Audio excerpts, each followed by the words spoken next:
Bienvenue dans cette playlist de formation complète sur le scrapping avec Python. Le scrapping permet d'extraire toutes sortes de données depuis des sites internet, des prix des billets d'avion, des résultats de recherche Google, des catalogues et descriptions de produits, ou encore même des informations sur des annonces en ligne. Le scrapping est différent des API, qui sont une interface de programmation pour récupérer des données ou exploiter des fonctionnalités sur les sites. En général, c'est limité, vous ne pouvez pas accéder à toutes les données, et dans certains cas, les API n'existent pas du tout. C'est pour ça qu'on a souvent recours à la technique du scrapping. Le principe, c'est que tout ce que vous voyez sur un site, vous allez pouvoir le récupérer. Scraper, ça veut dire gratter, racler. Eh bien, je vais vous montrer comment racler les sites web pour récupérer des données. C'est une compétence recherchée qui vous permet d'obtenir des informations stratégiques, de développer des algorithmes basés sur les données, ou encore, la plupart du temps, utilisés pour entraîner ou alimenter des modèles d'intelligence artificielle. Mais le scrapping n'est pas si simple et parfois on a des limites. Entre les captchas, les blocages d'adresse IP ou autres protections, certains sites font tout pour ralentir ou bloquer votre script de scrapping. Dans cette formation complète, je vous montrerai toutes les techniques avancées pour contenir toutes les limites et scraper des données, même les plus difficiles. On va apprendre à utiliser des outils comme Datadog, Proxy, IPQ, Headless Browsing et je vais vous montrer des solutions de scrapping professionnelles. Attention, il y a aussi un cadre légal et des règles à respecter. Je vous en parlerai. De vos premiers pas en scrapping jusqu'à la réalisation d'un projet avancé, en passant par les règles d'utilisation et l'exploitation de l'intelligence artificielle sur les données. De cette formation complète vous montrera tout ce que vous aimeriez apprendre sur le scrapping avec Python. Comme exemple de projet avancé que nous allons réaliser à la fin de cette période de formation, je vais vous montrer comment créer un script de scrapping qui va vous permettre de télécharger les stickers qu'on a sur Telegram. Alors, si vous êtes donc prêts, on commence. Pas en scrapping. D'abord, je vais vous faire une petite introduction de quelques secondes pour vous dire c'est quoi réellement le scrapping. Eh bien, le scrapping, sachez juste, vous pouvez juste garder à l'esprit que c'est une technique qui va vous permettre de récupérer des données depuis des sites internet. N'importe quel site, peu importe les données que vous aimeriez récupérer. Par exemple, vous pouvez développer un script de scrapping qui va constamment s'inscrire sur un site à votre place. Vous pouvez développer un script de scrapping qui va récupérer les informations qu'on a sur un site. Par exemple, le site d'un restaurant, récupérer les différents plats, les différents prix. Ça peut servir à quoi? Eh bien, c'est très utile lorsque vous aimeriez, par exemple, créer votre propre recette de quelque chose, peu importe ce que c'est, et que vous aimeriez vous baser sur les autres données d'un utilisateur. Maintenant, je sais que vous êtes très nombreux à me suivre. Parmi ceux qui me suivent, il y en a qui font du trading. Sachez que la plupart des bots en trading fonctionnent avec le scrapping. La plupart de tous ces bots font du scrapping. Donc, si vous maîtrisez bien le scrapping, sachez que vous allez pouvoir créer vos propres bots de trading. Pour commencer le scrapping, pour débuter, vous allez devoir télécharger et installer Python sur votre machine.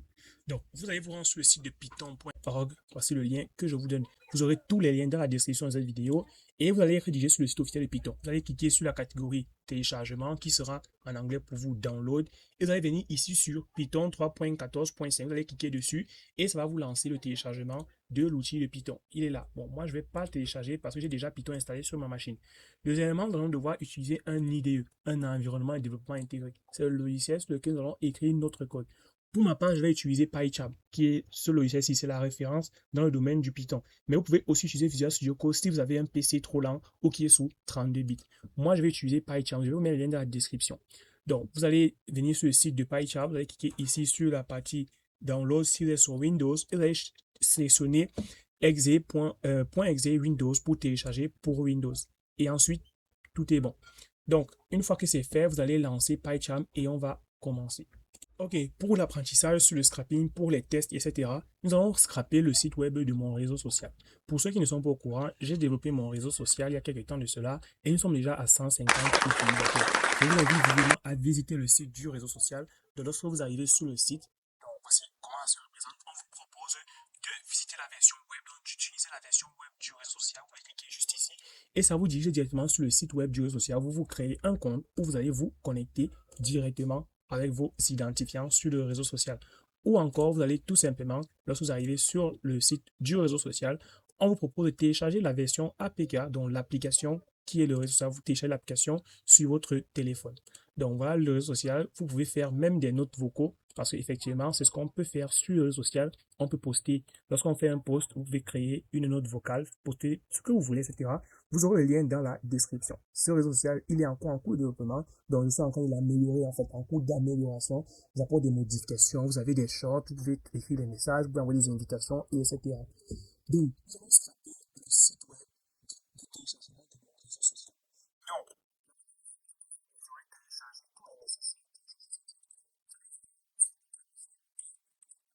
votre CMD. Donc, on ouvre le CMD et on va taper les commandes pour pouvoir voir la version de Python qui est installée, pour se rassurer que vous avez bel et bien tout installé comme il faut. Donc, je vais taper Python version et je vais appuyer sur entrée. Vous pouvez voir que voici la version de Python que moi j'ai. Bon, la version active de Python, je pense que c'est 3.15, je pense. 3.14.5. Donc, je suis à 3.13. Bon, il n'y a pas de souci à ce niveau-là. Ce que vous devez savoir, c'est que avoir la dernière version à jour de Python, ce n'est que avoir des légères améliorations en fait. Ce n'est que ça. Donc ici, une fois que c'est fait, donc je vais faire, on va maintenant tester si Python marche. Vous allez taper Python, vous allez appuyer sur entrée et vous allez taper par exemple 2 plus 3. Vous allez appuyer sur entrée et on peut avoir 5. Donc là, tout fonctionne parfaitement. Donc je vais fermer ça et je vais lancer mon logiciel PyCharm.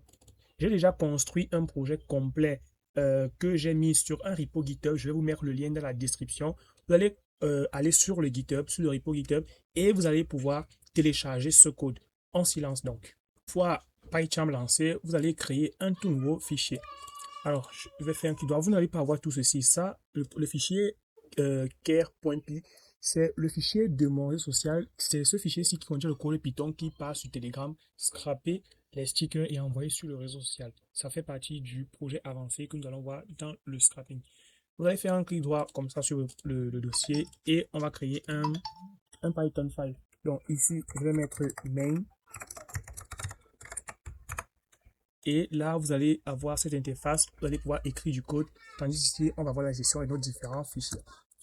Donc, la première des choses d'abord, ça va être d'installer request. Donc, request va nous permettre d'envoyer des requêtes HTTP sur un site web. Pour installer request, on va faire juste pip install request avec deux S. Donc, vous allez faire comme ça, request. Vous allez appuyer sur entrée et ça va vous installer en fait ce module.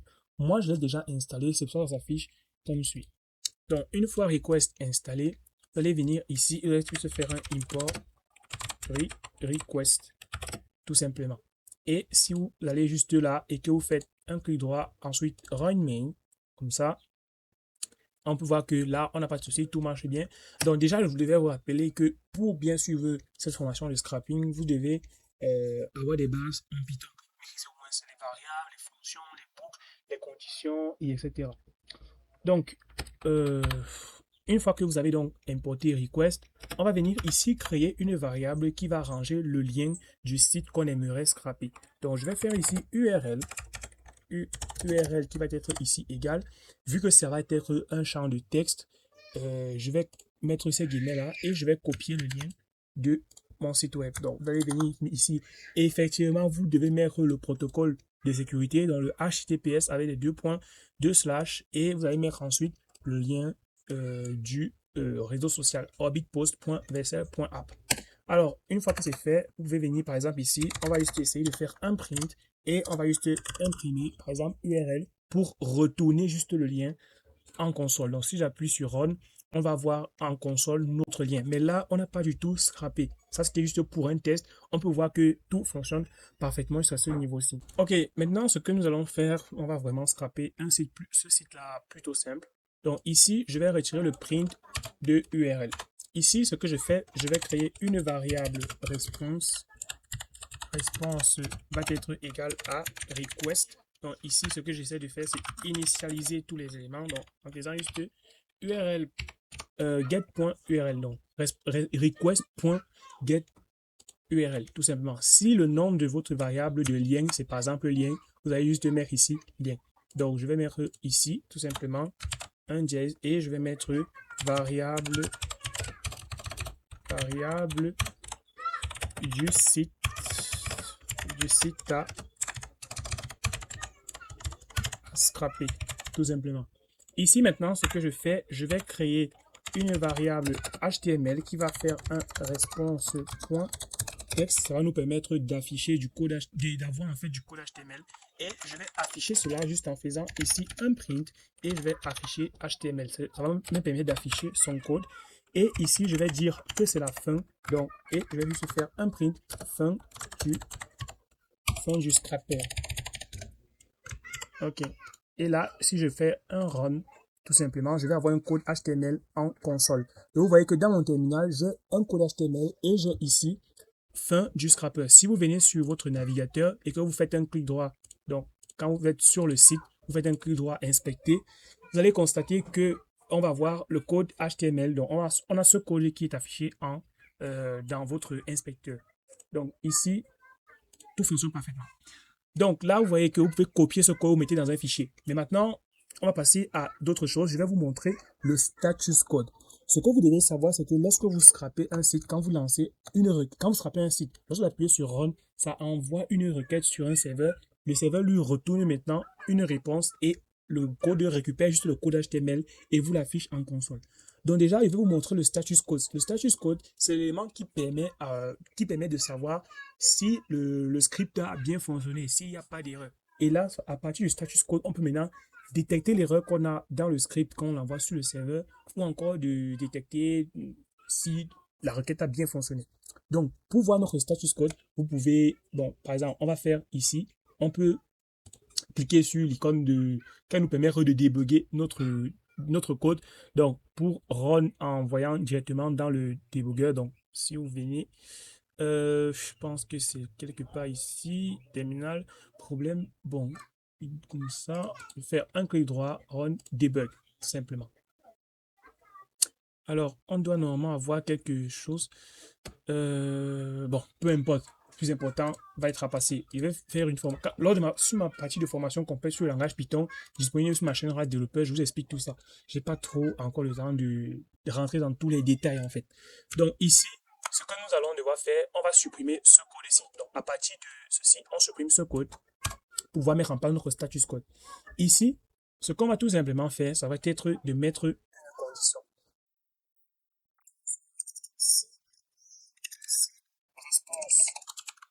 Status underscore code est égal à 200. Donc 200, ça veut dire que tout a fonctionné parfaitement.